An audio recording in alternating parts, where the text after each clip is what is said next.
So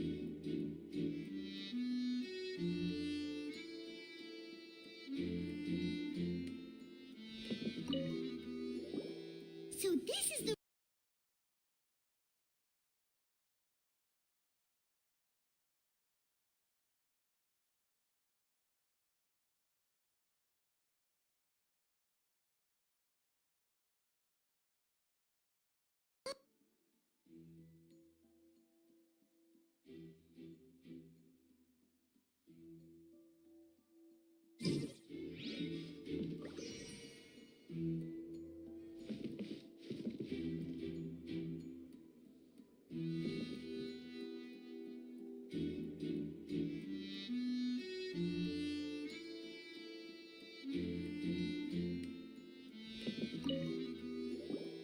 So this is the rope that broke and caused the water tank to fall.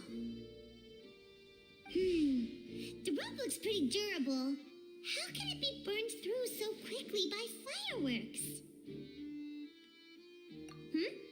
Why are you suddenly so serious, traveler?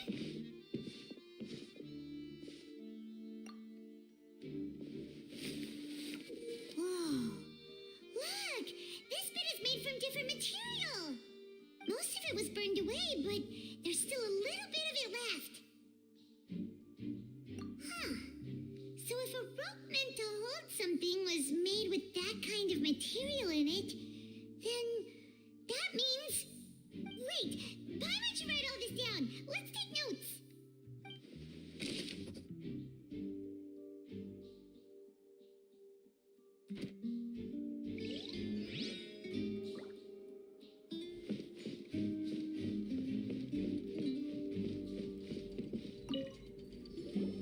Hello there. What are you investigating?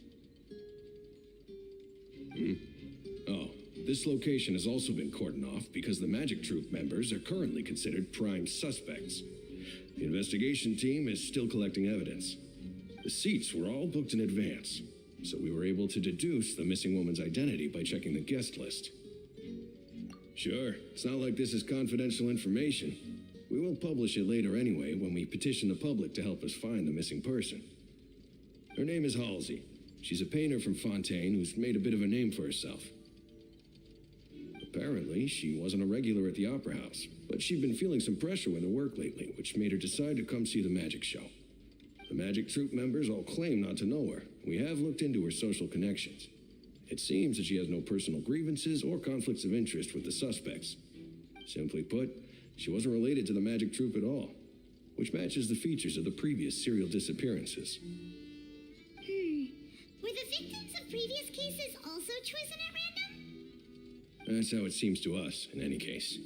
Apart from the fact that they were all young women of around the same age range, there really weren't any other connections between them. Okay then. No need to be so formal. If you do happen to see the missing girl, please be sure to contact us. It is of utmost importance that we get to the bottom of these disappearances.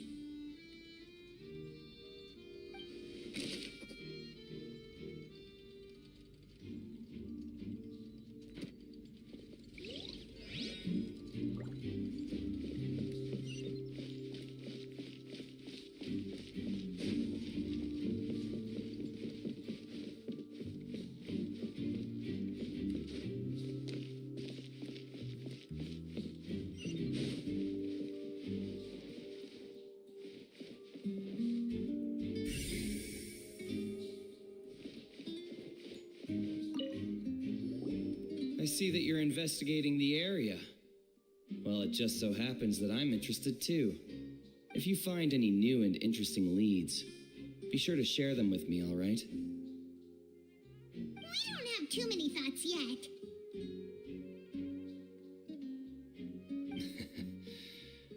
Then why don't I tell you my hypothesis first? The way I see it. And I'll start it with that loud thud. The thud? Oh, you mean the sound that happened during the countdown? Yes, exactly. It wasn't terribly loud, but I suspect that most people heard it. It's just that everyone was awaiting the results of Lenny's trick with bated breath, so no one paid it much mind. But now that the incident has happened, The thud has become an important clue. That makes sense. So, what do you make of it?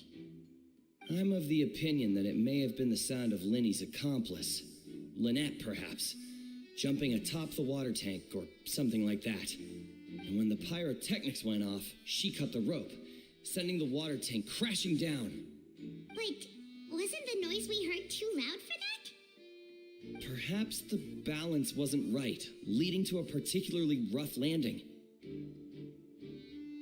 Oh, that's true. I suppose I must reconsider. That does remind Paimon, though. What was with that sound?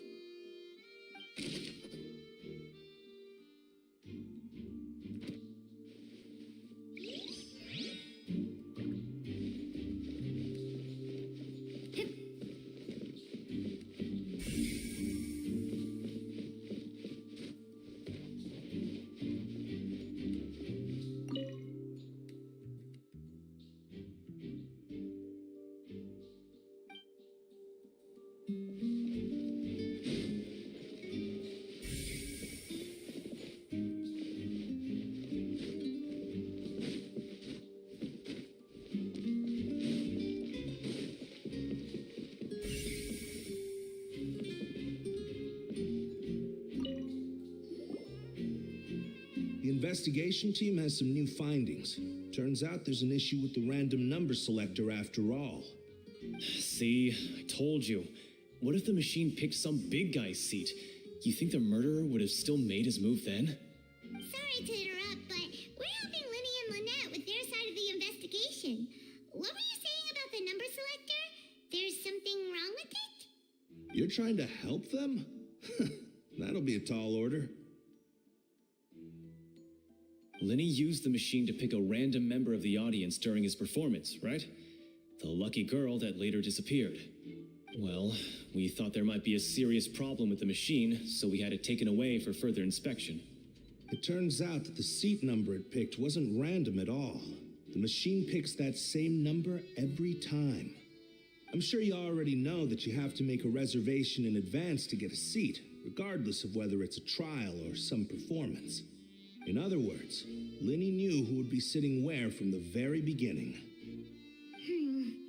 That much checks out. Linny reserved our seats for us, too. Bet you see why I was saying it'd be tough to make a case for Linny. Even though it's bad for Linny's case, Paimon had better write it down.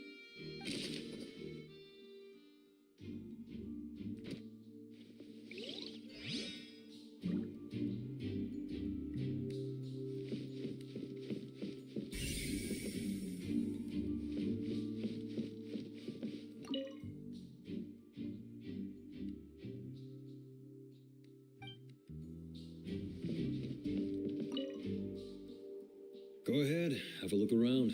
In the end, we're both after the truth.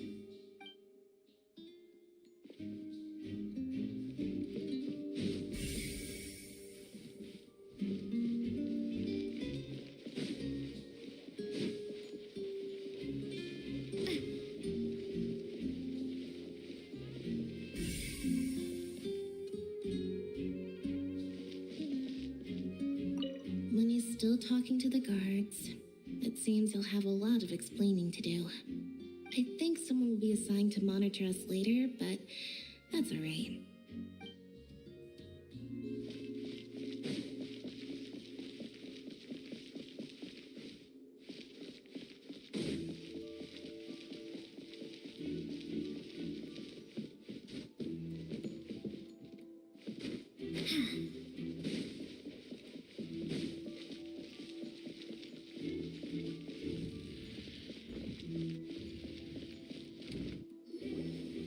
Hey, you!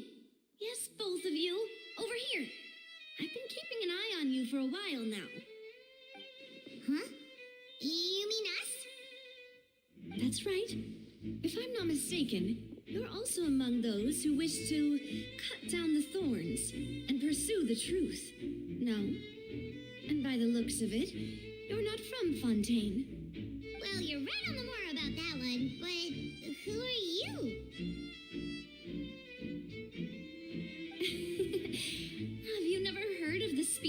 Rosula?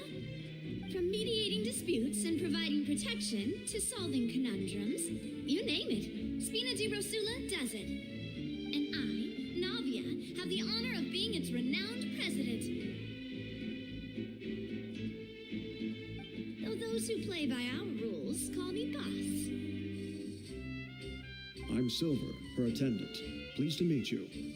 And I'm Melus. Demoiselle's various daily needs and affairs are under my purview. Huh? Boss? Demoiselle? What gives with the names? Well, I am the second generation president. Melus and the others are still used to my previous title. My apologies, Demoiselle. Should you prefer, boss, I will endeavor to use that instead. No need. You don't have to call me boss. Just Navia is fine. Okay, if you say so. Not that we're members of Spina di Rosula anyway. All merely trifling details. Never mind. Now, back to the situation at hand. That's right. I've always kept an eye on the serial disappearance cases.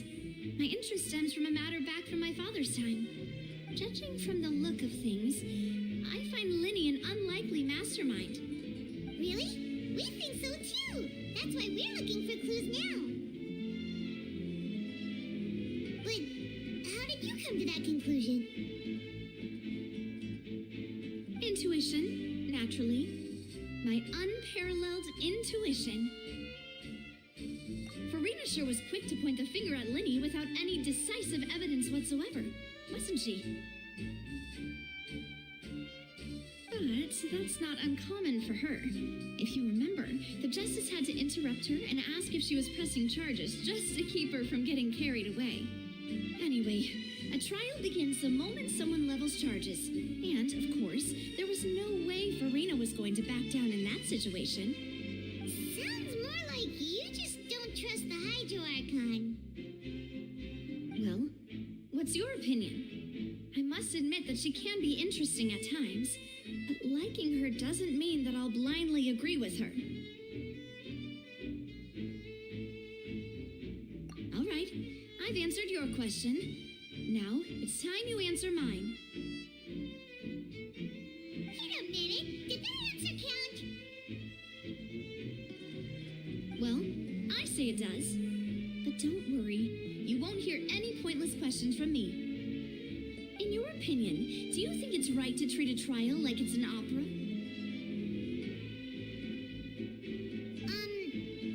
Well?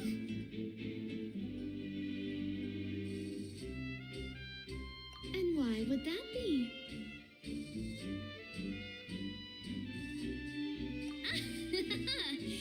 See, Silver and Melus? I told you they'd be different. Most astute of you, Demoiselle. I, too, think that the Traveler's response was most excellent. No matter how wonderful the script or how fervent the audience's expectations may be, the trials that go on stage here must be based in fact. And if that can be done, boss, then... All right, that's quite enough, Melus. Anyway, I like your answer. You passed with flying colors. Now, I need to make some preparations, following which our joint investigation shall commence. You two shall be my assistants. Wait, since when did we become assistants? Well, I can be the assistant, sure. Or your companion, if you like. I'm really not that fussy. That's more like it. Far be it from me to brag, but I believe that Demoiselle's intuition will be instrumental in uncovering the truth. You wish to save a friend from false accusations, and we wish to unravel the disappearances. In this sense, our goals are aligned. You have a point. You're quite the talker, aren't you, mister? And what about you over there? What do you think? You seem like you've got something on your mind. I have nothing to add. Oh, alrighty then. We'll be making some preparations first. Just be sure to let us know if they start revealing Linny's tricks. Thanks!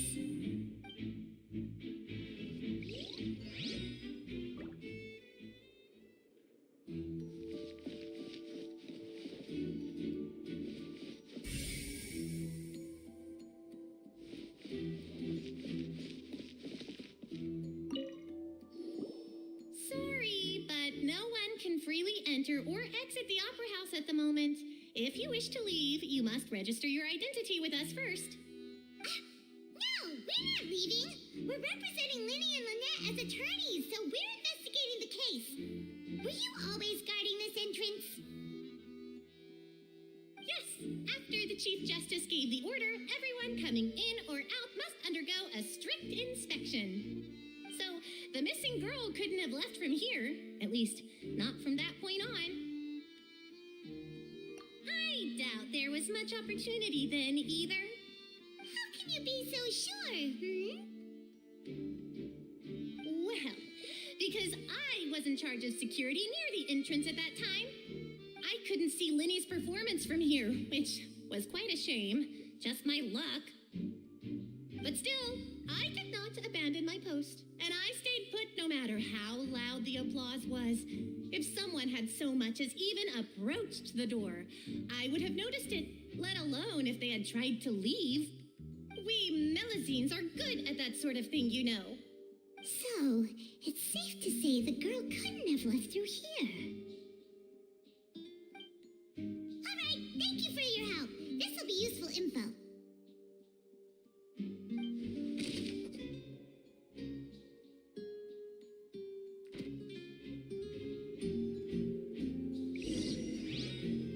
We've checked everything of note here at the performance venue. Paimon wonders how Linny's discussion with the guards is going. Let's go see, shall we? Ooh, things are getting interesting, huh? We're about to see how magic is made. Understood. Then I will be going with you. Just so you're aware, I will be monitoring your actions and making notes as necessary. Very good. Thanks for being so agreeable. I'd pull a rose out of my hat as a gift for you if I could. You may spare the pleasantries. I'm just doing my job. You've arrived. Who's this? Me? I'm Spina di Rosula's guardian angel. If you've got a problem, I've got the firepower. Sorry, I got a little carried away there. Call me Navia. I'm a partner of theirs, and we'll be helping investigate this whole situation. And these are my companions. Would you mind if they join as well? Fine by me. Oh, new helpers? I would be most grateful. Well, let's just say we're tagging along. It's not every day you get to see the secrets behind magic performed on such a large scale. I appreciate your kind interest. Come with me. We'll be heading below stage.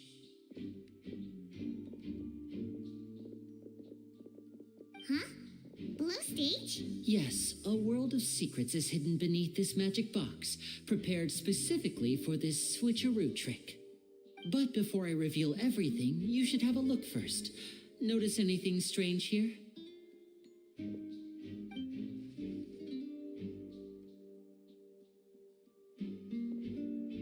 I'm not trying to be dramatic. Remembering the details of a trick will help you understand the methods used to perform it more easily. Huh. Weren't there balloons and other decorations here? Where did all that go? Ah, good eye. That said, you're still far from discovering the answer. The back? You mean the inside of the door? What's different about it? Paimon didn't notice anything. Very good indeed. I thought you might not be able to catch that, given that you were sitting in the first row. The back of this door was patterned. Those patterns are now gone, replaced by a smooth wooden board. So, if you put 2 and 2 together, what do you get? Exactly. All right, let's go. I'll tell you how it works as we head down.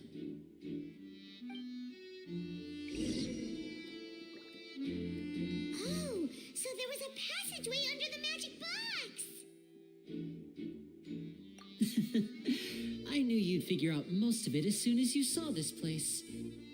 The two magic boxes are positioned right above the two entrances of the tunnel. See this flatbed trolley? The box with the lucky audience member in it would be shuttled over to the other side using the trolley. This trolley can raise and lower and even rotate, ensuring that the box will face in the right direction. I see. So that's the purpose of the box inside another box. Precisely.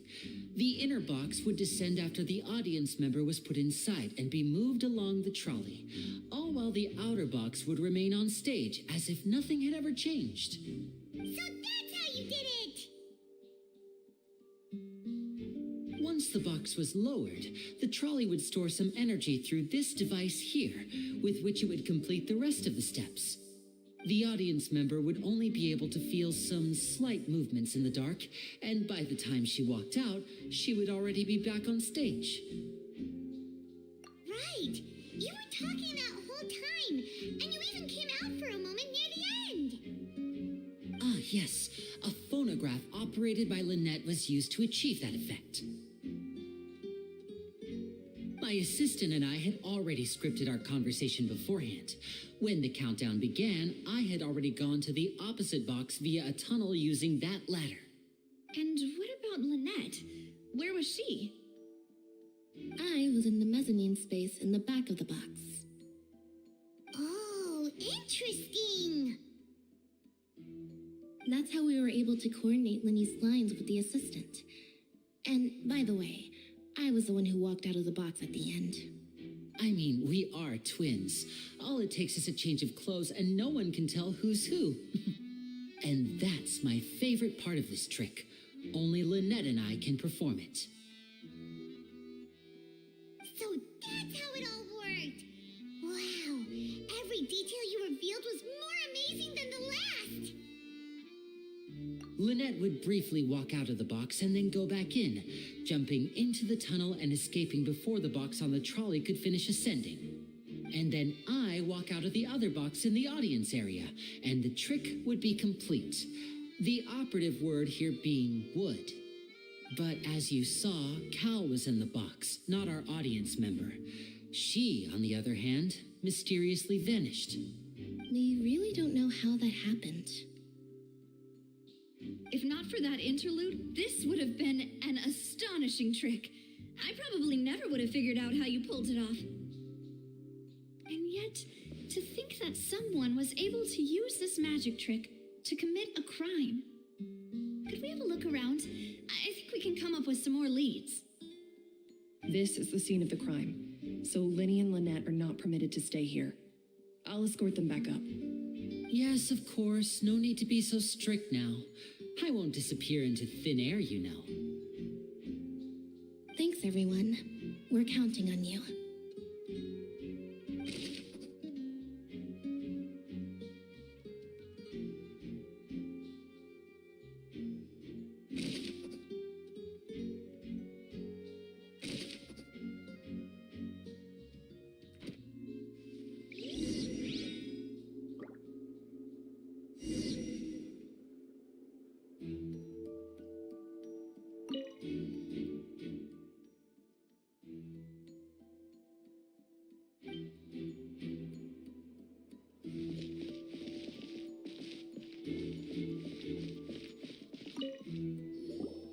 The floor is wet. Please be careful not to slip.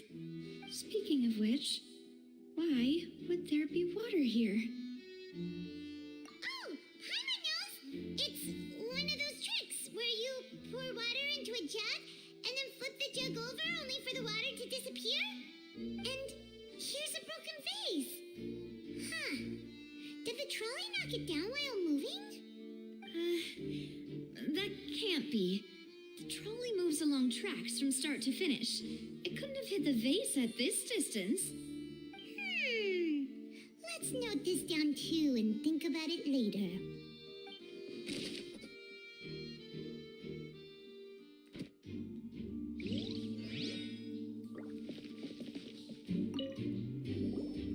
Oh, these are the clothes that the lady chosen from the audience was wearing, right? Her clothes are here, but she's nowhere to be found. Right. And do you really need to do that if you're kidnapping them?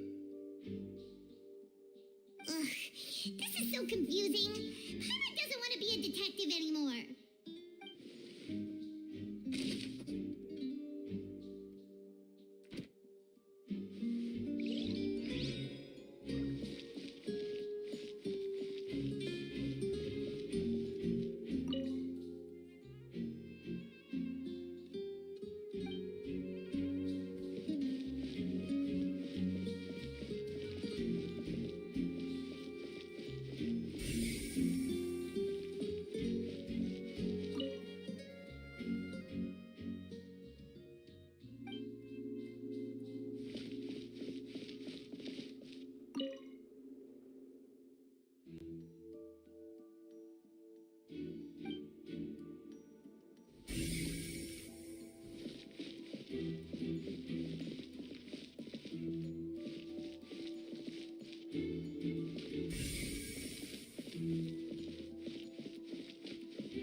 What is this place?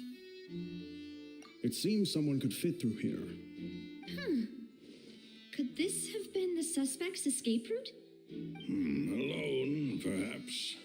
But if they had to pull another person with them, the space would be too narrow. But there are no other ways in or out of here.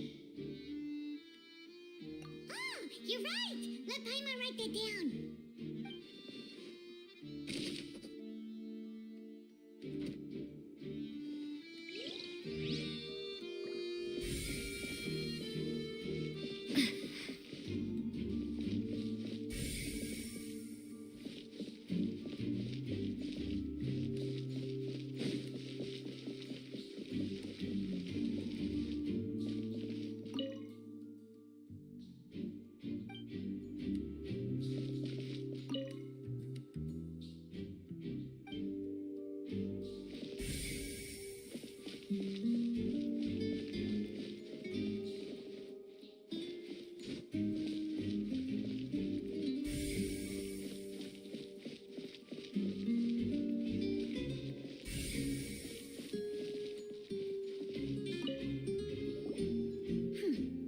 What's this? Looks like a hook tied to the end of a rope. Huh? There's all kinds of odds and ends here. Perhaps it was a prop for a different trick. But why would it have been left here? Whatever it is, let's make a note of it first.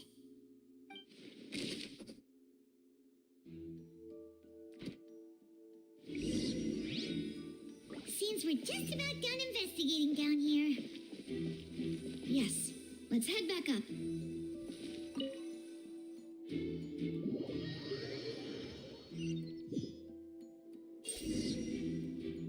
Well, we've ascertained the state of the crime scene.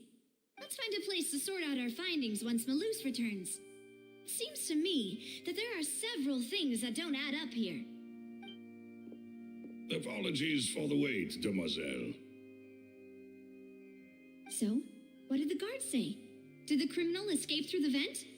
They believe the odds of that are very low, since the vent leads to the Opera House's basement. The guards have checked the area carefully. No one left through the basement during the performance or after the incident, and no one was found hiding there. So the tunnels become like a secret chamber then. You know, like the kind you usually see in novels. The plot thickens. Halsey's disappearance and Cowell's death are both quite inexplicable. No wonder Farina was so confident in her accusation. All the current evidence points toward Lenny and Lynette. In other words, the charges are very likely to be upheld unless we make some considerable progress. Charges and then trial. So if the charges are upheld, they'll announce a sentence? That's right. This is how a trial goes in the Opera House. During the proceedings, the Chief Justice and the oratrice will hear statements from both sides. That's right. This is how indemnitium is produced. The statements from both sides, the defenses from attorneys, witness testimonies, and even the audience's emotions will all be projected on the oratrice. To put it simply, it's as if the oratrice has its own will and is a judge in its own right. This also precludes any kind of favoritism on the part of the Chief Justice. Not that this has ever happened anyway. Once both sides have finished speaking, the Chief Justice will make his final decision. This, too, will be used by the oratrice as a reference. Then, finally, the oratrice will be consulted by officials. The result it returns is the will of justice itself. Huh? So that machine is the one that actually decides? Paimon thought Novelet called the shots. In practice, there is very little difference. Both have always come to the same judgment, which is why people have great faith in the Chief Justice. Ah, yes, the guards also asked me to convey that none of us will be allowed to leave this place before the trial. Huh? Why? Because we've chosen to act as the twins' proxies. That makes us persons related to the case. They're concerned that we might be colluding with outside parties, or that we might find outside help to disrupt the case. And even if that were not so, it could prove problematic if we happen to spread key information about the case ahead of time. I'm ready to break out at any time. Whoa, there's no need for that. Paimon thinks they have a point. That said, are they providing food? Of course. I just hope you don't mind the lack of options. I'm afraid that catering to all tastes is not in the cards, nor is any guarantee of balanced nutrition. In that case, let's just sort out our findings together here. Pity. I was hoping to take you to try some of Fontaine's famous desserts, too. I mean, what better way to properly think through our findings than over some tea and sweets? Huh. Breaking out suddenly doesn't seem like such a bad idea after all. Just kidding. Paimon will still do her best, even if there are no snacks. What do you mean, no snacks? Of course we'll have snacks. If we cannot buy some, then we'll simply make some. Huh? Here? But how? Understood, demoiselle. Everyone, please come with me.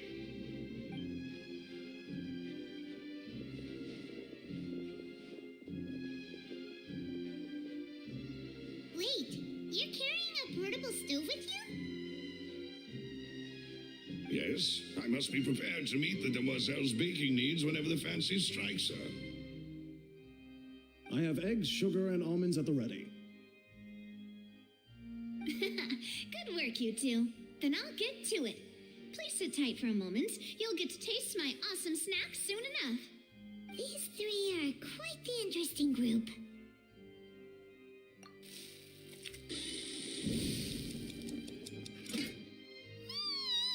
And Paimon thought it smelled good while it was still in the oven. Oh, it's even better now. Paimon can't stop drooling. From the way you had these two guys carrying all that stuff around, Paimon thought you'd have them do more during the baking process. But you ended up doing the entire thing by yourself. Beating the egg whites, grinding almonds, everything. I was applauding. And I was giving encouraging smiles. Paimon was just thinking, aren't you worried about getting your fancy dress dirty beating egg whites and baking like this? Well, I don't think it's carved in stone anywhere that fancy ladies can only read books, sip tea, ride horses, and play the piano. I just really enjoy making snacks. Don't underestimate beating egg weights, by the way. It's a real arm workout. You also need to beat them to just the right consistency, or your macarons will crack. Anyway, give these a try, fresh out of the oven. There's 3 for each of us. Only 3? Well, eating too many sweet treats might send all that sugar to your head. You wouldn't be able to think clearly about the case on a sugar rush, would you? Tea is ready to be served as well. This is Demoiselle's favorite, strong black tea with a floral fragrance that clears the mind and lifts the spirit. No need for concern. I'm merely doing as I should.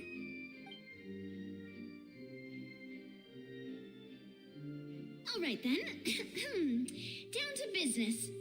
As Paimon mentioned previously, the tunnel seems to be something of a secret chamber. However, we can assume that Linny and Lynette were not alone within it. Some criminal also occupied its sealed confines. The magician twins could have committed the crimes, of course, but they lack any logical motive. Exactly! Why would they do such a thing right when everyone was watching?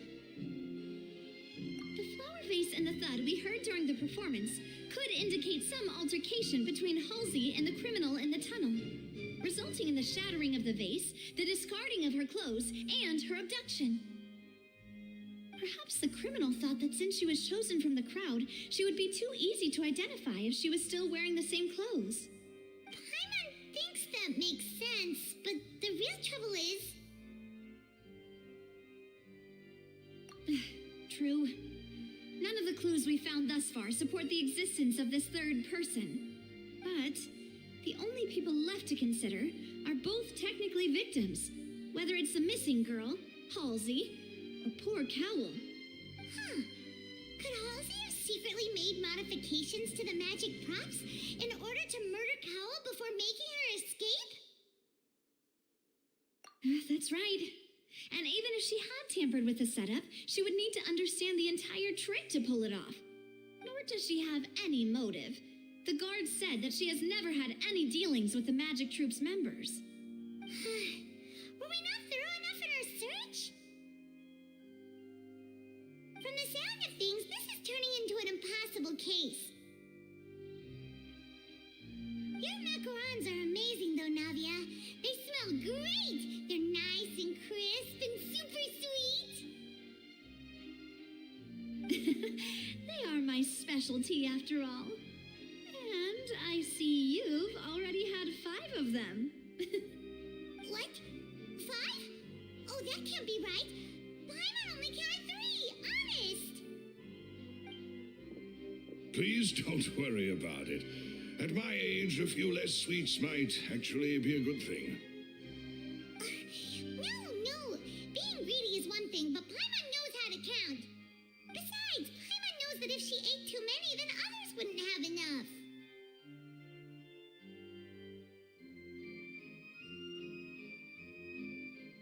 Wait, even you don't believe Paimon? How could you?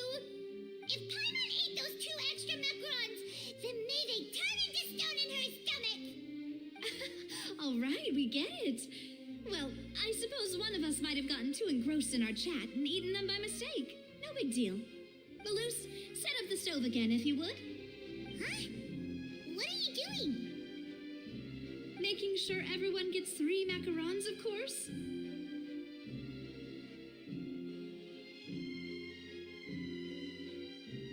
Exactly. We don't want to trouble you.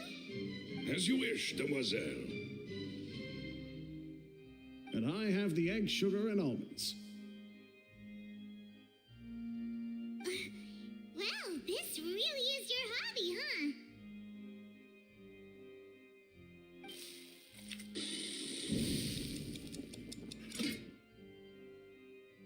Well, that's it for snack time. I'm going to have another look around the area. I don't know what we're looking for yet, but we've still got some time. As attorneys, I suggest the 2 of you think the case over again. It would be awkward if you got all tongue-tied on stage during the trial. All right, thanks for your help and for the snacks. It was nothing. A small task for the Spina di Rosula. Silver, Maloose, time to go. I'll be back if I find anything new.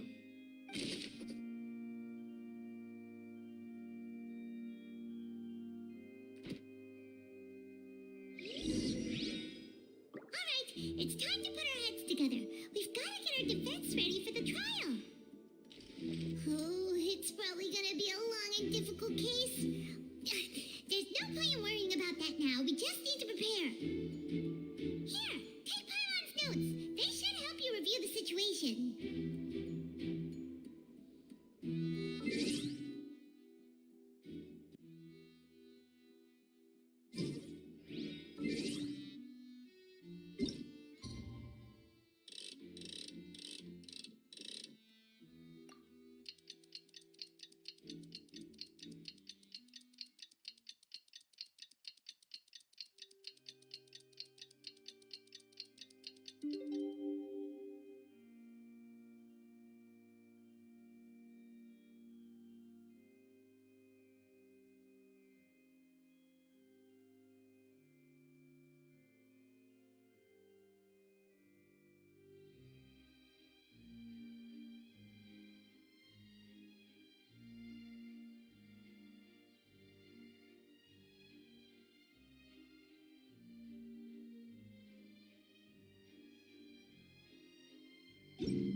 Good plan. Impossible things don't just happen. We'll get to the truth one way or another. Just relax. Even if everyone else suspects Lenny and Lynette, at least we will be supporting them from the stands. Besides, I doubt Farina understands any more about what happened than we do. Thanks, Navia. Well, we'll be going then. Best of luck to you.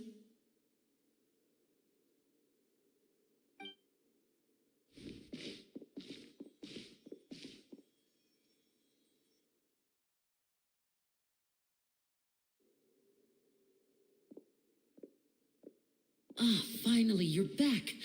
Well, how did your investigation go? To be honest, you might be disappointed. No. We're already very grateful that you were willing to help. Now, don't you all look disappointed. Don't tell me that your investigation came up empty-handed. That was to be expected, of course. The guilty can never produce proof of their innocence. But don't let that stop you. I shall be terribly disappointed should you, my most anticipated foe, concede so easily. Since both parties are present, I declare that the trial regarding the magic show incident is now in session. Firstly, in order for the audience to understand the causes and results of the incident, could we please have Mr. Linney explain the trick? Yes, of course. I will explain while Lynette demonstrates on stage. All the necessary items have been prepared.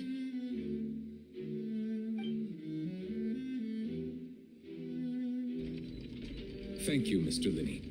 In that case, I take your statement to be that you ran to and remained hidden within the magic box in the audience stands once the trick began, and thus could not have committed the crime. Is this correct? Yes, that's correct, Your Honor. In that case, I call upon the prosecution, Lady Farina. Do you wish to refute his statement in any way? Why, of course I do. Allow me to take the first shot and break this case wide open. Mr. Linney is clearly lying. There is no way you could have been in the box the whole time if you were to abduct Halsey and murder Cowell. In fact, I'd say you were hardly in that tunnel at all.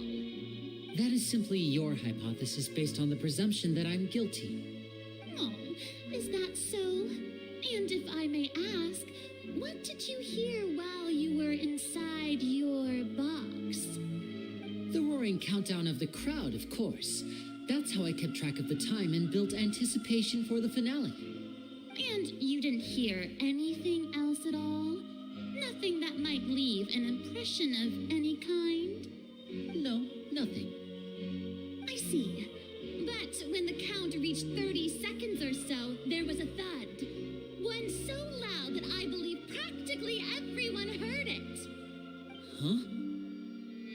Hey, hang on. Something's not right here.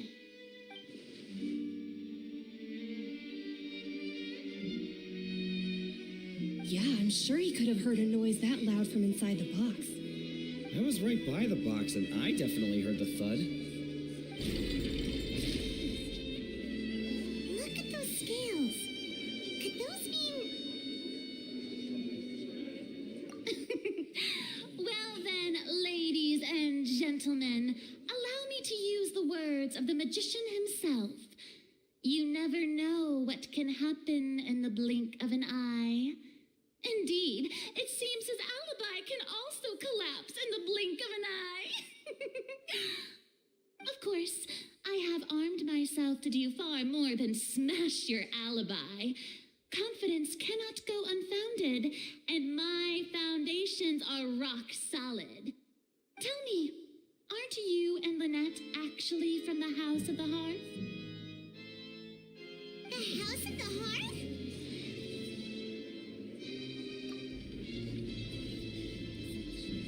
No wonder they did something like this. So the serial disappearances were the Fatsui's doing. Now it all makes sense. I've got a feeling that what happened on stage probably wasn't just an accident. That's irrelevant. Our identities have nothing to do with what happened.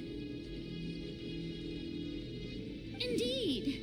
Then perhaps you could tell us everything that happened during that 1 minute. Your first priority is to prove yourself innocent after all.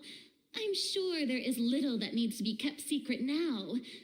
Unless your script already has holes in it. The Outlander is speechless. My, oh my, don't they look flabbergasted? Now comes the infighting and discord, I suppose. This was almost too easy. Good thing I made all those preparations. Seems the all-nighter I pulled last night is really paying off. Hey, Linny, why didn't you tell us this before?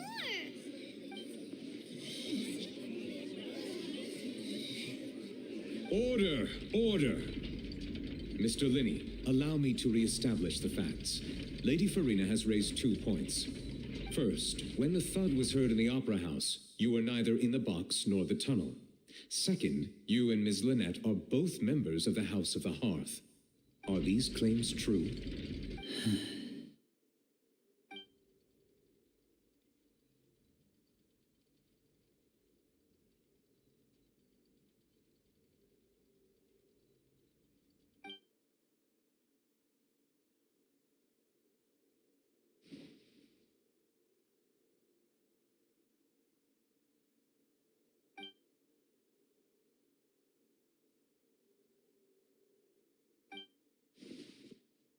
Please answer my question, Mr. Linney. I'm sorry. Yes, they're true, Your Honor.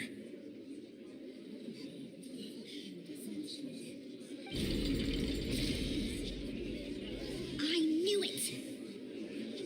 Well, that's it. We might as well move on to the sentencing already. What should we do now? Granted. In that case, what is your request? Is that really necessary? They're already as good as guilty. The defendant deceived their own attorneys. What is there left to discuss? Order! Order, I say! Your request is reasonable, and we shall adjourn. This trial will reconvene in 1 hour. So you would stick to Mr. Linney's defense even after knowing what you do now? You certainly have more professionalism than I thought. In that case, my dear audience, let's allow the joy of victory to steep for a little while longer.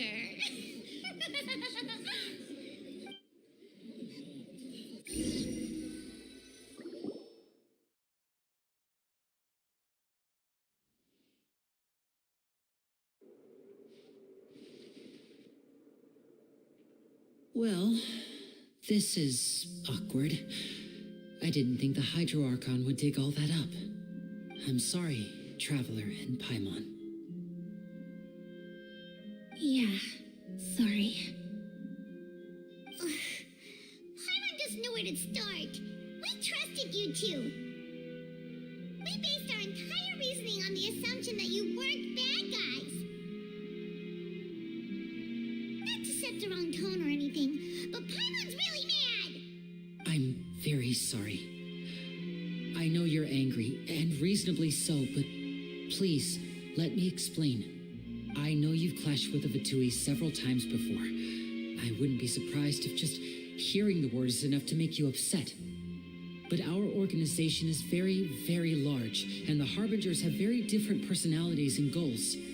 Right now, we want to save people, as many as we can. That's right. I'm sure we're on the same page when it comes to this nation and the disaster that its people might face. I knew if it weren't for our respective identities, we could become good friends. That's why I didn't wish to flat out lie to you, but chose to hide some details instead. The truth is very important, but being completely transparent about everything would see us spending more effort than we need to. Right. So you be the judge. Heck, if I were you, I fear that I'd even struggle to trust me at this point. You met a Fatus who works as a magician, a trickster by trade. All by coincidence, too. But still, I'm asking you to trust me. I am no criminal. At least, not in this case. Sorry. Please forgive us. Well, you both say that, but... Right. Let's hear your answer first, and no lies now. Of course. I'll answer any question you ask. We've been trying to find out how the Oratrice operates.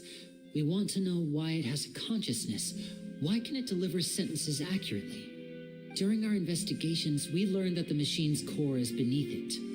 From that moment on, Lynette and I have been designing this box swap trick with the objective of getting close to the core. Is that why you needed a whole minute? That's right. In truth, the audience would take about 75 seconds to count down from 60, while I would only need 15 to get to the opposite box. So, after jumping into the tunnel, I accessed the Opera House basement via the vent, and went to investigate the room in which the core is stored. That air vent was created during the construction of the tunnel specifically to execute this step. Well, nothing. As soon as I reached that room and was about to investigate, I heard someone's voice. Which should have been impossible, of course. I was quite certain that I was the only one in the room. That voice seemed to recognize me and tried to speak to me. I chose to err on the side of caution and retreated the way I came. On the way back, I saw the broken vase and the clothes on the ground, but the countdown was almost finished, so there wasn't time to give it any thought. After that, the homicide occurred just as you saw.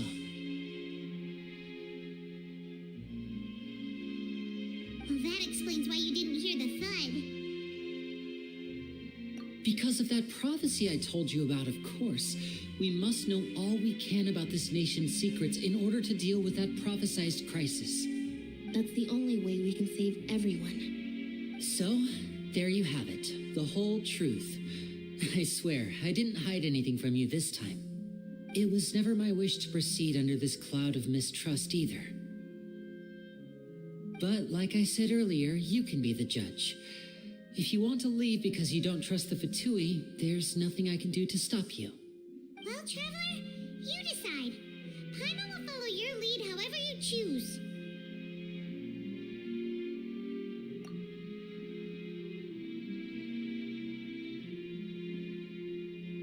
Okay, thank you. Thanks for giving us a chance. The current problem is that the scales are tipped pretty badly against you two. If we want to refute the Hydro Archon's accusations, we're gonna need a seriously watertight defense. Huh? Oh, Paimon thinks she gets what you mean.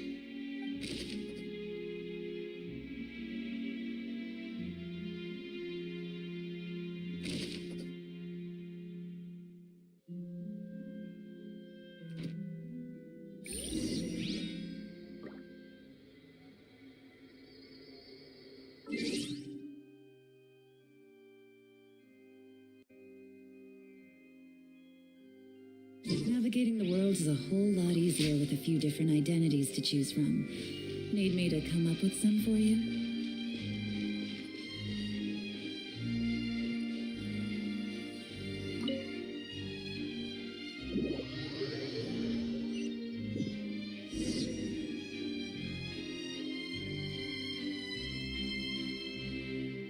Both parties have returned to their positions. Let us continue the trial. When last we left off, Mr. Linney acknowledged the new evidence presented by Lady Farina as fact. Therefore, Lady Farina may continue stating her reconstruction of the events. That took long enough. Now then, if everyone would lend me their attention. At this stage, let's revisit that scene from Linney's perspective.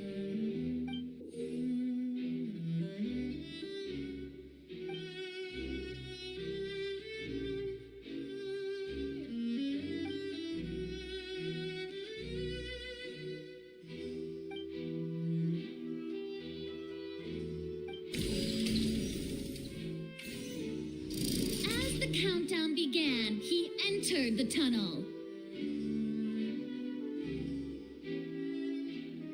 When the flatbed trolley passed, he opened the box and got into an altercation with Halsey, which caused the loud thud. He did not realize that this sound could be heard by everyone in the opera house, which is why he claimed earlier that he could not hear the sound. Finally, he used the vase to knock her out before making her change clothes to prevent others from recognizing her. At this time, Cowell arrived in the tunnel, having heard that strange noise, and caught Linney red-handed. So Linney proceeded to knock him out too before stuffing him into that box. Afterward, Linney passed the unconscious Halsey to his accomplice through the magic box in the audience stands, before operating the devices such that Cowell's death would be ruled an accident. And there you have it. That's the truth behind what happened. Does the defendant's side have any objections to Lady Farina's description of the events? The key to refuting Lady Farina is the order of events. What Linney experienced and what he saw.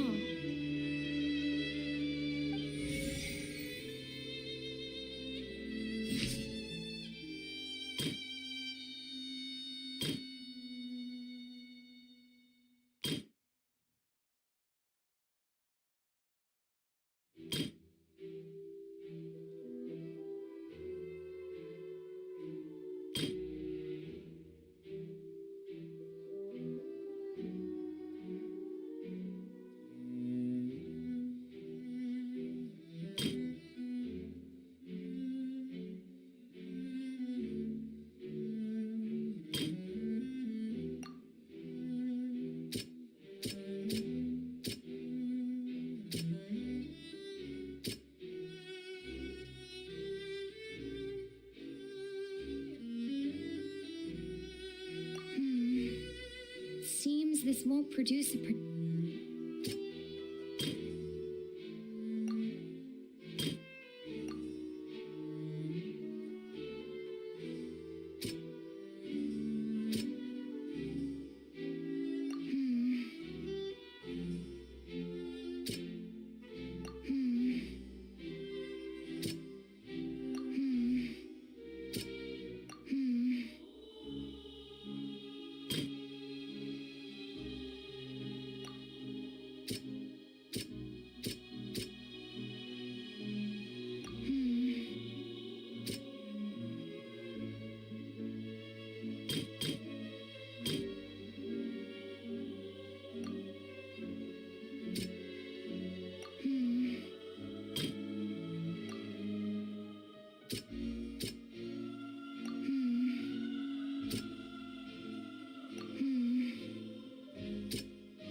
Lenny went to the room that contains the Oratrice's core.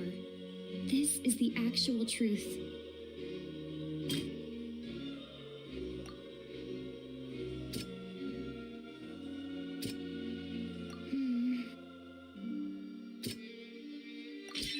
According to Lenny, he left via the vent after entering the tunnel. He couldn't have had that altercation with Halsey.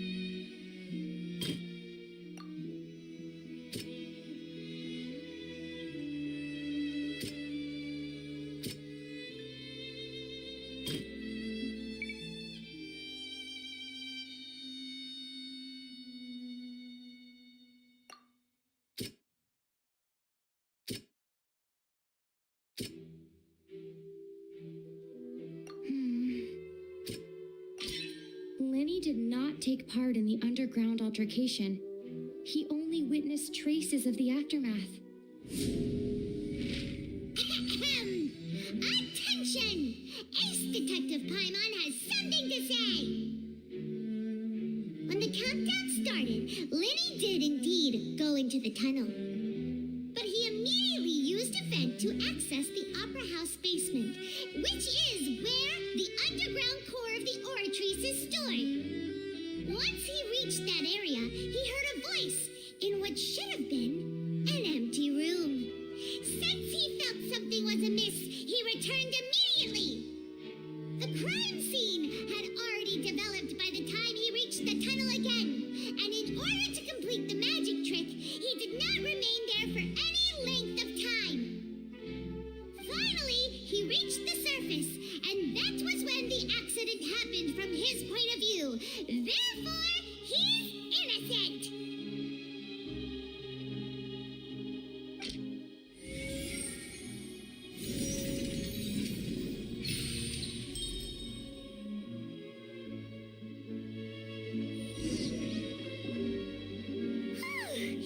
Paimon did it! Paimon actually managed to say all that! Wasn't it awesome? In other words, you believe that he knew nothing of the incident? That's right! My reasoning? If that's the case, then if Carol hadn't entered the tunnel, who was the entire setup meant to kill? Assuming that what you say is true, Lenny only needed to kidnap the young girl to cause a new disappearance case. What would the point of killing someone on stage be? Oh, they have a point. That's right, you tell him! And that's why they're partners of mine. We've managed to turn things around. Oh, well, your denial is very strident, I'll give you that. But what proof do you have to back your claims? Of course I do. If he had been in the magic box the whole time, how could he have not heard that sound? Why do you ask? You're saying that he wasn't?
his alibi has now become the best proof.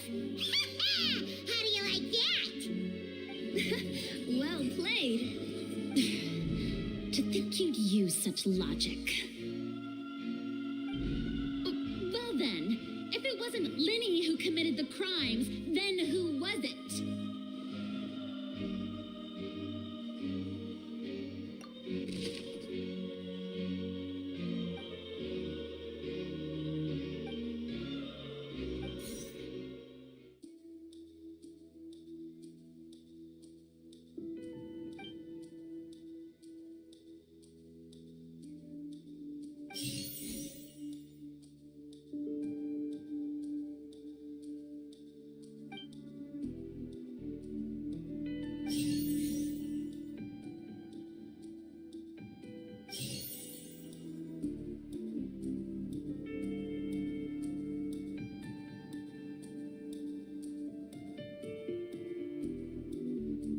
The deceased's name is Cowell, Linny's assistant.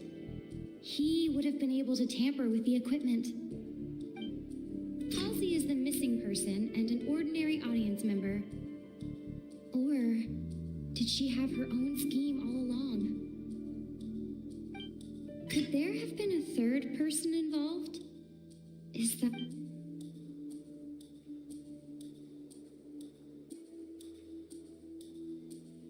The deceased's name is Cowell, Linny's assistant. He would have been able to tamper with the equipment.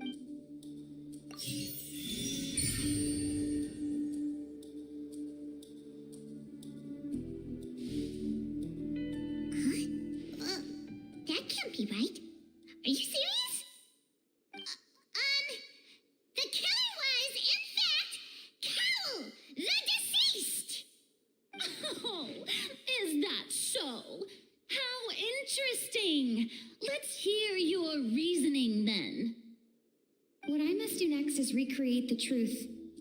What Cowell did, and how he went from would-be perpetrator to victim.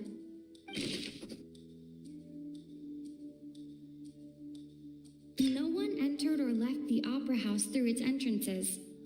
So, where would the criminal have wanted to take Halsey? The deceased's name is Cowell, Linny's assistant. He would have been able to tamper with the equipment. Halsey's clothing was in the tunnel. So, there must have been some fear that she would attract attention. The sound we heard may have come from a clash between the missing Halsey and the criminal.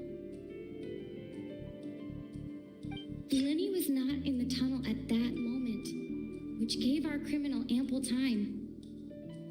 It would have been tough for both people to fit into that vent. They would likely have bumped into Linny as well. Halsey's clothing was in...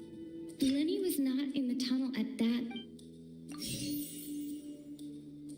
The sound we heard may have come from a clash, but...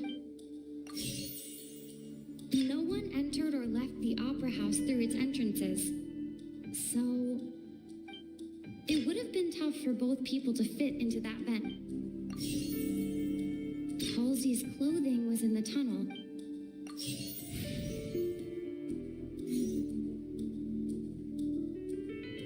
The deceased's name is Cap. No one entered or left the opera. It would have been tough for both people to...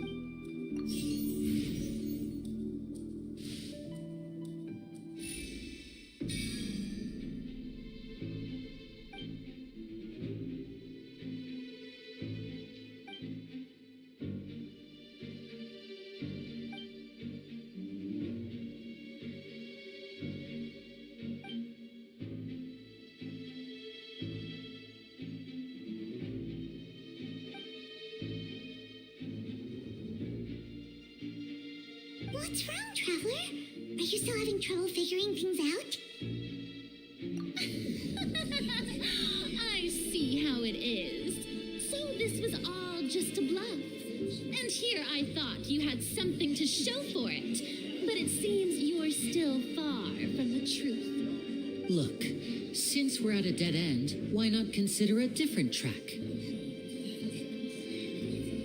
Just like the trick as it transpired, the end result must have been utterly different from the magician's initial design.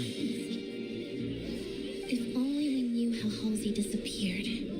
Well, that would be nice, but the tunnel only has 3 exits, and none of them seem very likely.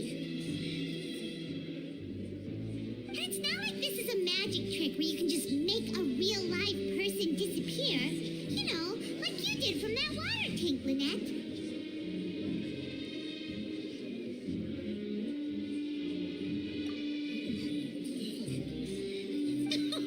Excuse my interruption, dear opponents, but do you not see that the crowd is growing impatient? There is no greater sin in this opera house than an awkward delay in the performance.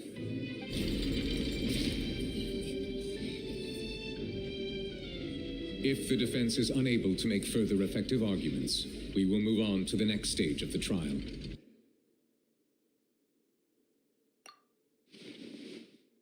Lenny was not in the tunnel at that moment, which gave our criminal ample time. The sound we heard may have come from a clash between the missing Halsey and the criminal. The deceased's name is Cowell, Lenny's assistant. He would have been able to tamper with the equipment. No one entered or left the opera house through... Halsey's clothing was in the tunnel. The vase was not broken.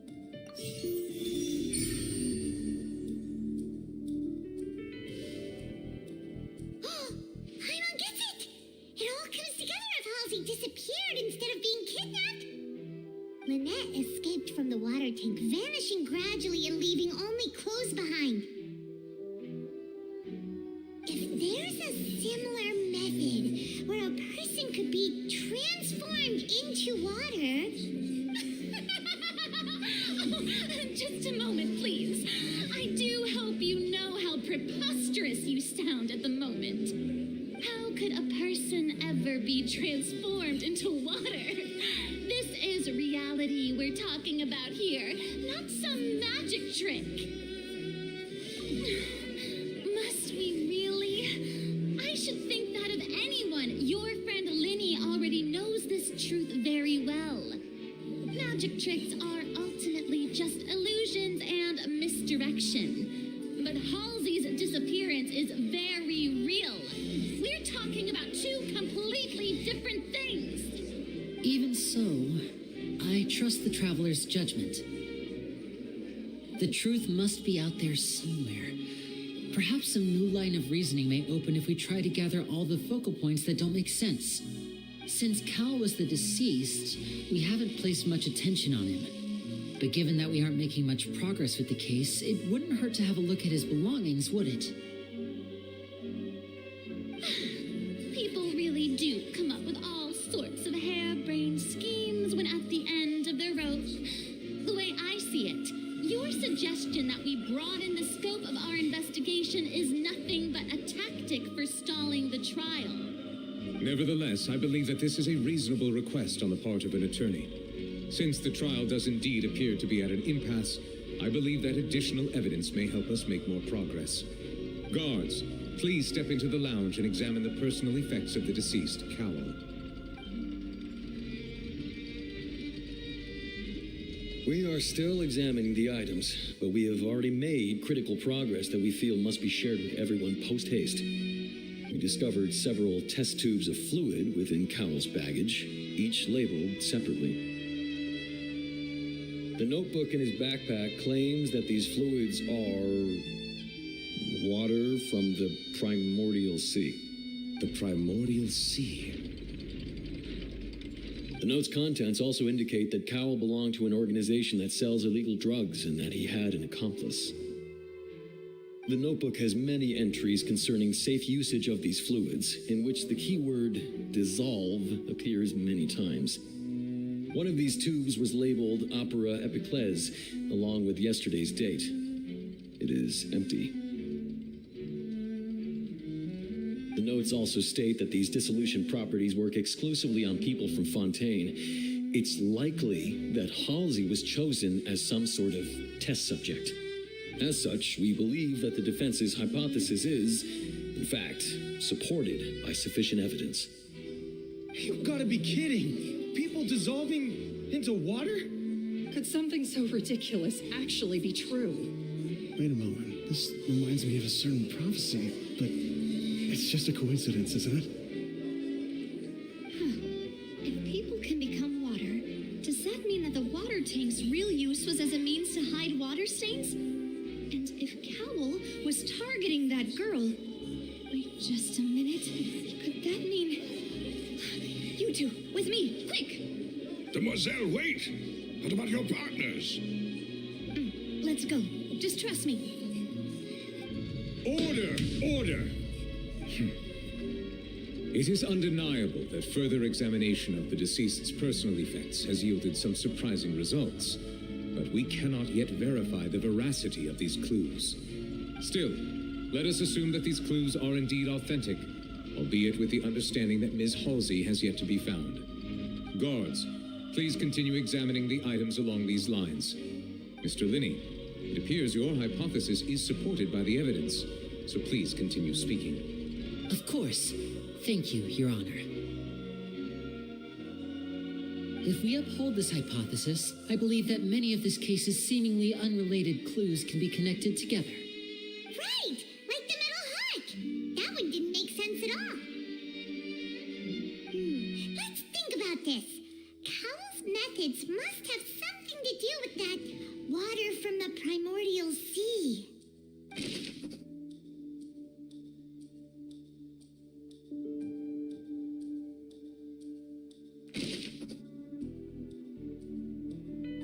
The rope that strung the water tank up was lit by the fireworks and cut. As such, the focus here is on the water and not the tank. The deceased's name is Cowell, Lenny's assistant. He would have been able to tamper with the equipment. Now it seems like the hook rope was not meant for another magic trick, but was instead some form of triggering mechanism. The water from the primordial sea should already have been prepped before Halsey entered the magic box. Lynette was in the magic box on stage the entire time. Did she have something to do with this? I remember there was something else within the inner layer of that box. The deceased's name is Cowell.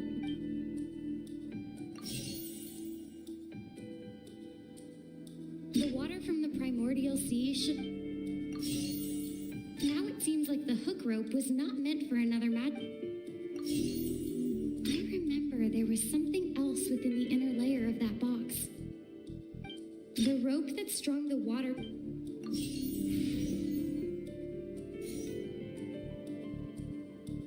Lynette was in the magic box on... The water from the primordial... I remember there was something else...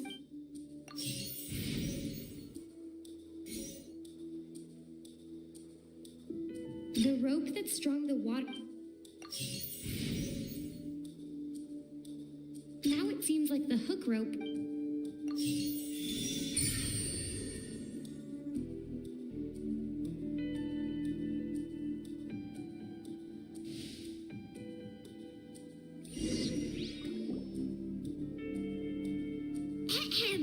It's Ace Detective Paimon's time to shine again!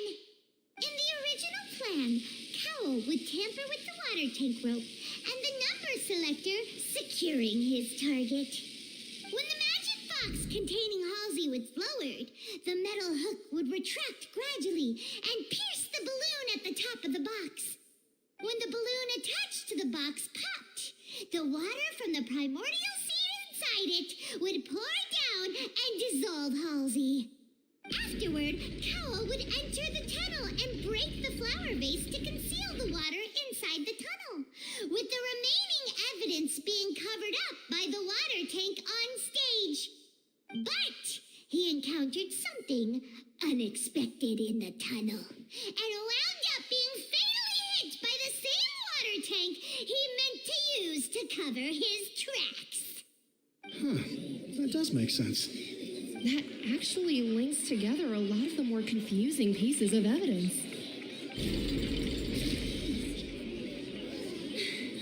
Oh dear, what do I do? Even I think they sound convincing now.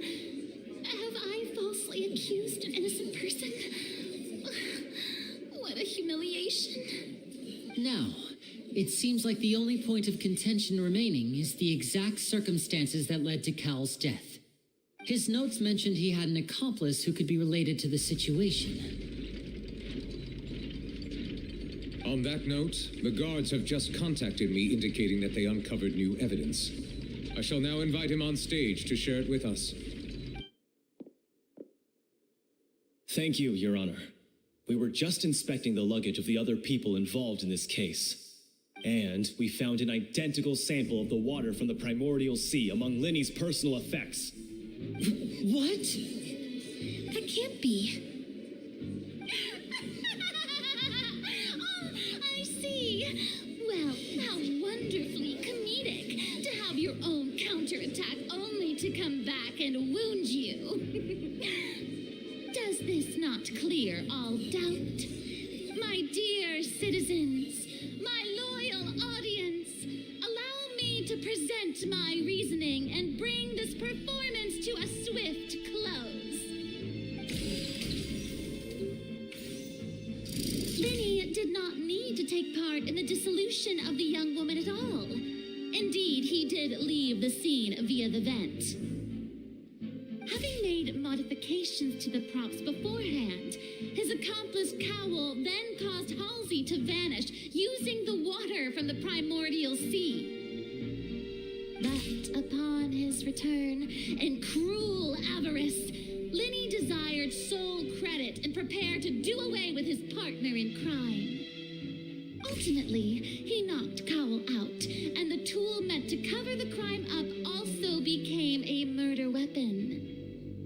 Now, as much as I regret having come to such a viciously straightforward conclusion, it does seem that the famed Fatui is quite the cold-blooded and ruthless organization. Am I right, Mr. Linny?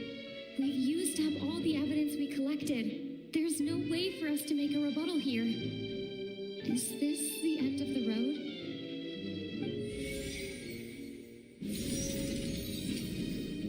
Oh no! Paimon can't think of anything either. It doesn't look like there's any way around this. Seems using the water as new evidence was too good a move. Why did this have to happen now? I think we've all seen enough now, and we have ample witnesses to my flawless reasoning. I believe this is indeed the finale. Now then, my good, noble Chief Justice, should we not, in your view, excuse me, everyone, but I must interject. Miss, I must ask you not to shout and to respect the ongoing legal proceedings. Oh, come on, don't be hasty. I have a good reason for interrupting, you know. Now, would anyone here like to take a little break from all this debate and see a little magic?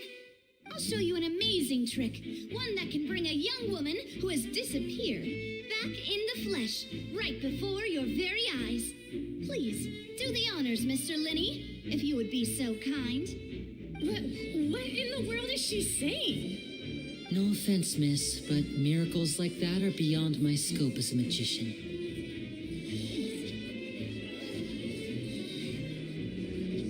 Come on now, don't be silly. Magic is all about misdirection, isn't it? It often conceals the truth while presenting a fascinating illusion. But once everyone believes the illusion, can't magic reveal the truth to them once again? And wouldn't such a trick be the most marvelous finale to today's performance? Come on, Lenny and Lynette, give it another go. Don't worry, Spina di Rasula has made the necessary arrangements on your behalf. But as the magic makers and stars of the show, I think I should leave the final performance to you. I understand.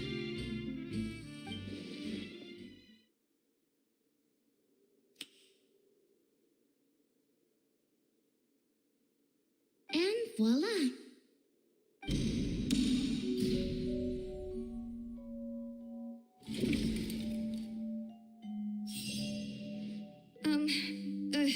Sorry for the interruption. Wait, isn't that Halsey? So the whole thing about people dissolving wasn't true after all? To be clear, I'm only here because this person told me that if I testified, the merit of doing so would lessen my sentence.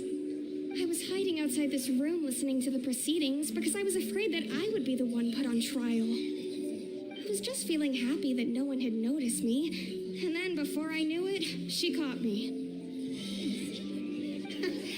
That'll teach you to underestimate us three. Where should I begin? I'm sorry. I'm the one who killed Cowell. I admit it. What? Why? Firstly, my name isn't Halsey. It's Lillian, and I'm originally from Mondstadt. I heard that Linny's show was going to be a real thriller, but I missed the chance to buy a ticket, so I stole one. That's how I make a living. I steal stuff here and there, and I'd never been caught before. But I was noticed at the harbor a few days ago, and I barely got away. Linny was the one who caught me in the act. Hey, no wonder you look familiar. So you were the thief. Liddy even mentioned that you were pretty skilled. Well, and I thought that would have been the end of it, but then the number selector chose me. He even mentioned the Fortress of Meripede. That's a prison, isn't it? So you can imagine how shocked I was. I thought he was on to me for sure. So I played along with the show while looking for an opening to flee, but then I got water poured on me for no reason, and then someone jumped into the tunnel to nab me. I wasn't going to take that lying down, so I knocked him out and stuffed him into the box. There was nowhere to run from there, though, so I had to change my clothes and hide in a box containing performance costumes. I slipped out after the first guard arrived at the scene and continued hiding inside the opera house. Can a person even hide in there? But I swear I didn't know that the water tank would fall down. Really, I swear it. Had I known that, I wouldn't have put him in the magic box. I may be a thief, but I'm no killer. Well, that makes everything pretty clear now, doesn't it? This time, we need to tell the entire story from Lillian's perspective.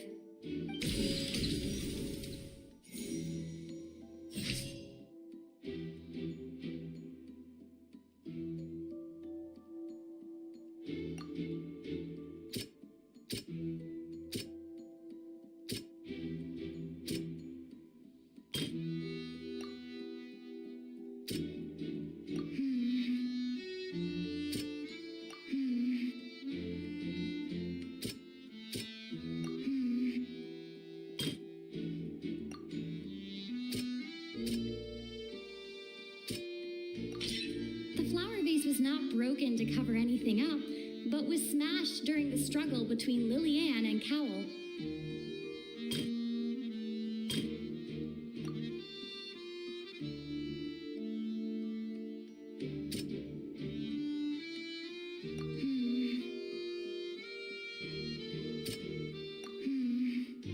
Seems this won't produce a particularly effective rebuttal.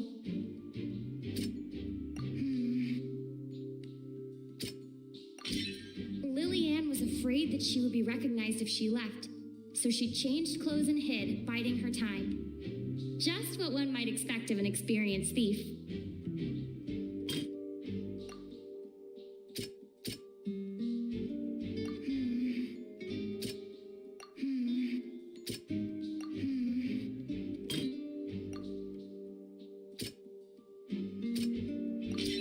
The strange sound wasn't from a fight. It was Lillian's attempt to break out when she was frightened. And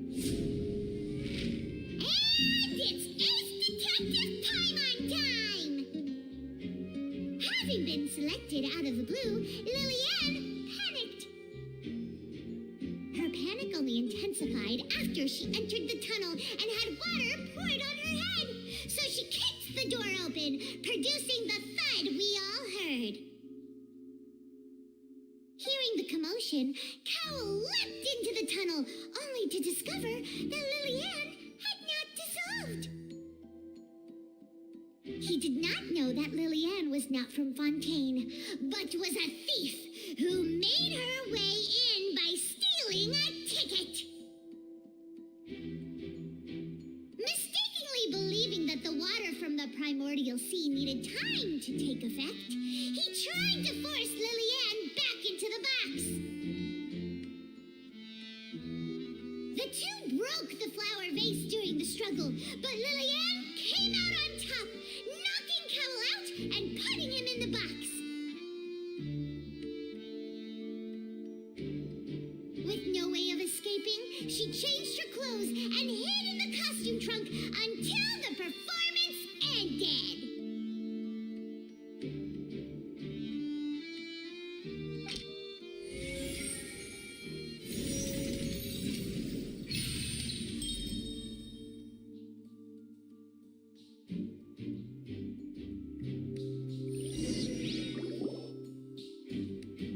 She knew that she would have to go through guard inspection if she tried to leave afterward. So, she has been trapped in the Opera House these last 2 days. She had already become desperately hungry by the time we were chatting over macarons. So, she swiped 2 of them right under our noses. Talk about a sneaky thief.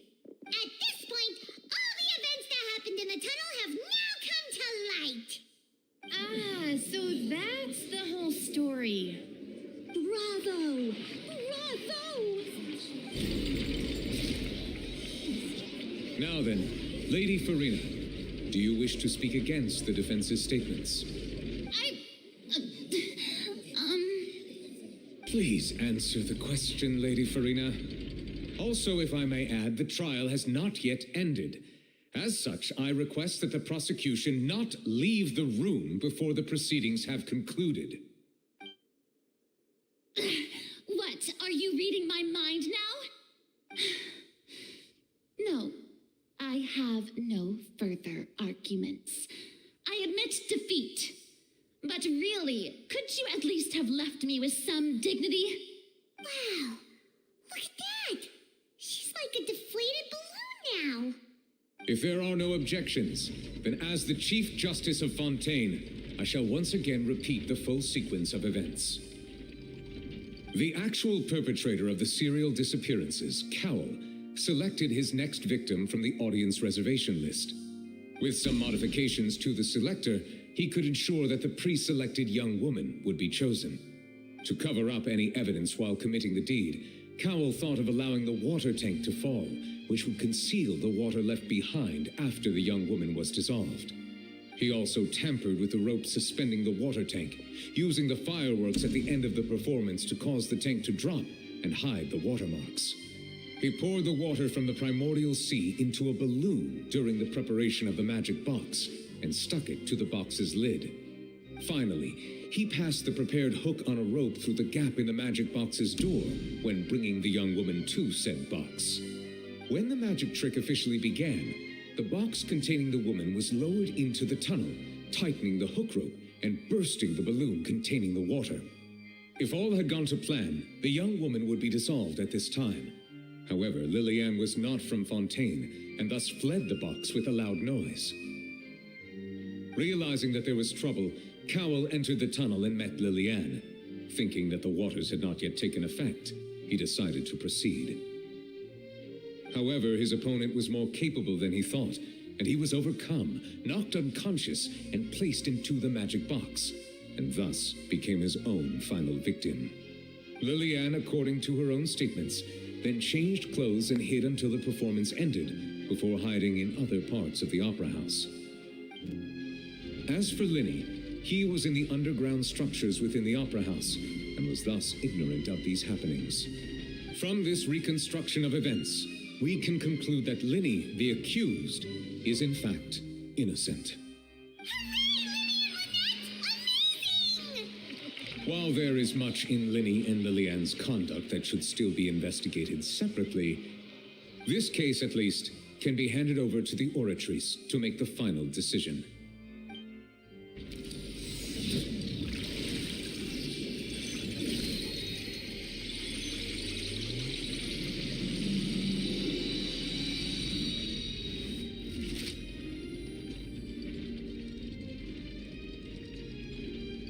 As such, Linny and Lynette are officially declared not guilty.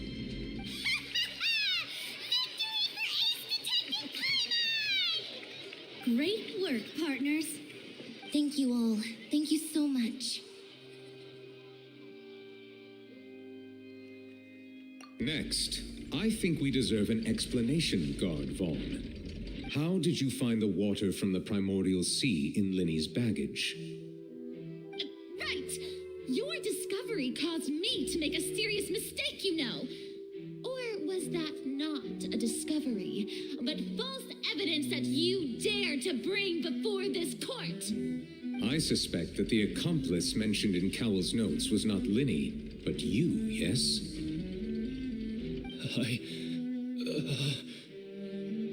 I'm sure you know what you must do to lessen your sentence. Speak quickly, unless you want to earn yourself a one-way ticket to Coupon Town. I was just following orders.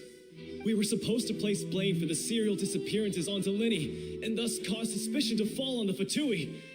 The higher-ups said this was the best opportunity to do so.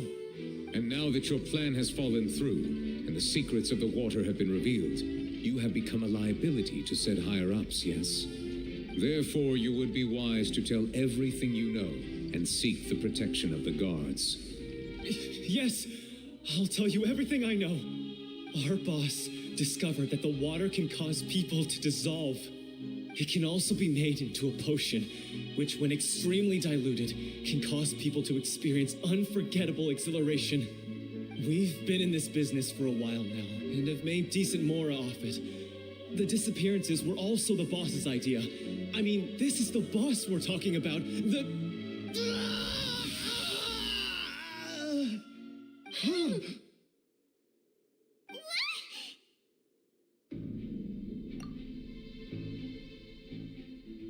And now he can no longer talk.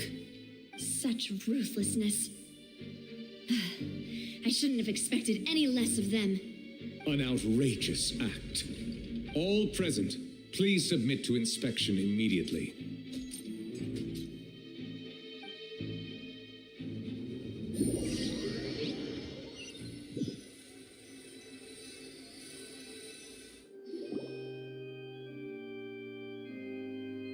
So, we're just going back now?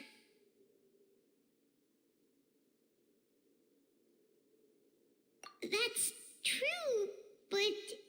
Traveler, Paimon, please wait.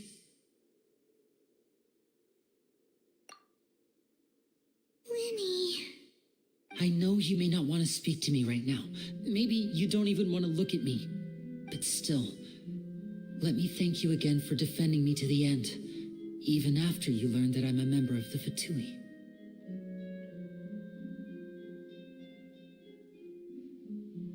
I guess.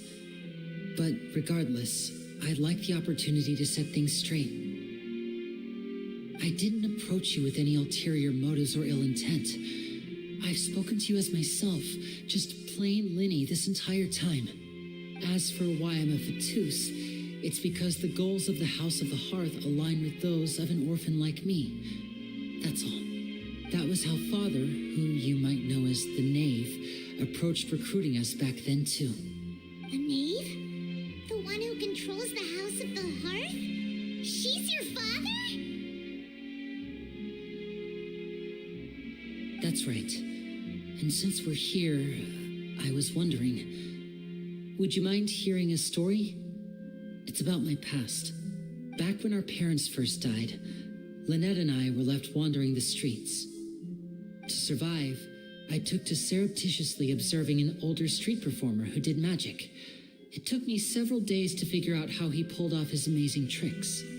I took my sister through several streets until we found a crowded corner, and we began to perform magic tricks there. To my surprise, we proved to be pretty popular, and we could at least stop worrying about where our next meal would come from for a time. But I didn't want my sister to remain a street rat together with me forever. Before long, an aristocrat came to me and claimed that he wished to take us in after watching my performances. So you went from orphans to nobility just like that? That was how we felt at first, too. As if fate was on our side and we could say goodbye to those painful days. But I gradually discovered that while we were called foster children, he was really after my talent for magic tricks. He would constantly take me to all sorts of banquets to garner attention, which he would then use to expand his social circles. That doesn't seem too bad either. Better than roaming the streets at any rate. It took a while for me to realize just how dark his heart really was.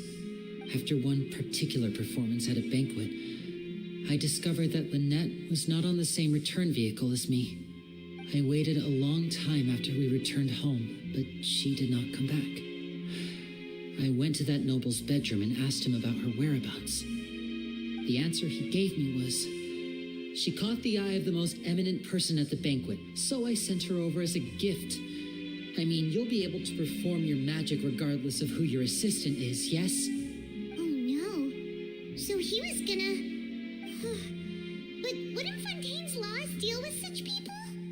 As far as outsiders are concerned, this is a relationship akin to adoption or foster care, and they have their ways of escaping the eye of the law. I managed to ferret out the location of the mansion of that so-called eminent person and hurried through the night. But by the time I leaped over the walls, avoided the guards, and made my way in, all I saw was the moonlit ground covered in blood, and the knave standing there in the darkness. So, she'd already taken care of that guy. That's right. She had rescued my sister before she could come to any harm, and had even discovered several girls hidden in a basement, all of them orphans. Father, I mean, the knave, might have seen something in me, and so she made me an offer. The House of the Hearth welcomes you, for your interests align with ours. Here, none will ever betray you. Indeed, betrayal shall never be permitted here. I was hesitant to trust her. I mean, I had just been betrayed by nobles. But she was also quick to destroy the noble who had taken us in at first, giving us back our freedom. Oh, so that's how the two of you joined the House of the Hearth. She has her own plans. She has gained permission from the Saweria to first use the Gnosis' power when she obtains it. She plans to use it to find a way to break the prophecy and save Fontaine. So, she believes in that prophecy too? That's right. The whole House of the Hearth is currently working to combat that crisis.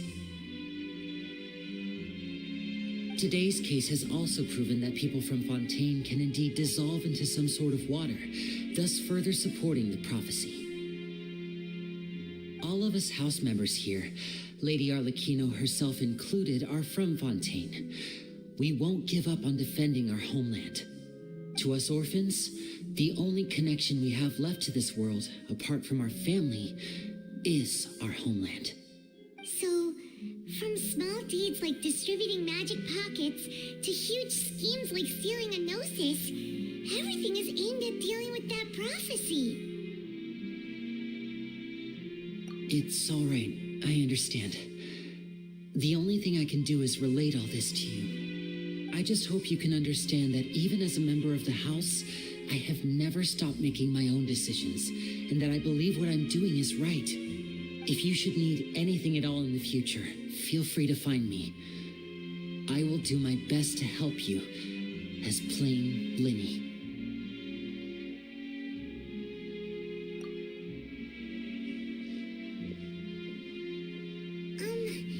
Bye, Linny!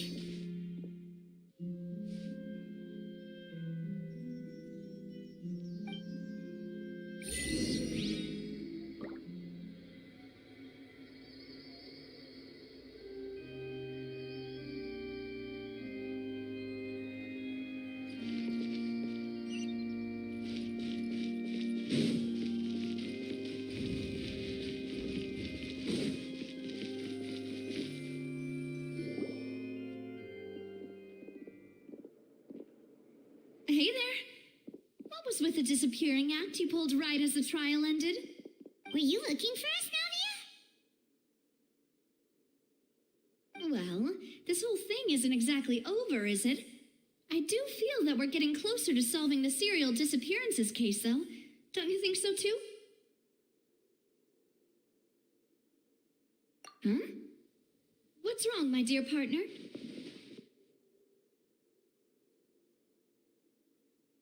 Besides, are you sure we're the ones who can crack a case that's been cold for decades now? And given that there's new evidence from the trial, there should be a trail of breadcrumbs for the Hydro Archon's people to follow now, right? Ah. I see.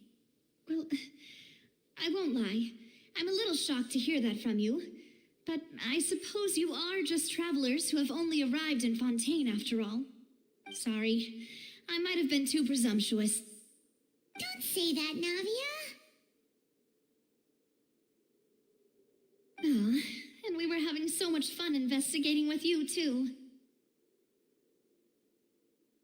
It was like having new waters flowing into a stagnant mire, causing new hope to spring forth, and the reflection in the murk to become clearer.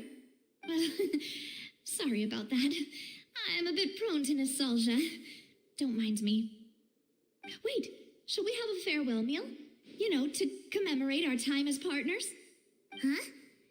Do we really need to get that formal?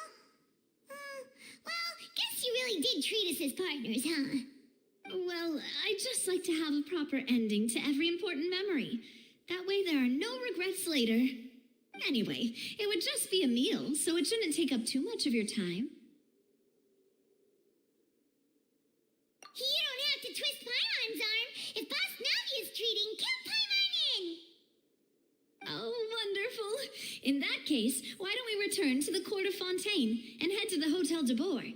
I believe we'll make it just in time for dinner. All right, then. Let's have our farewell meal.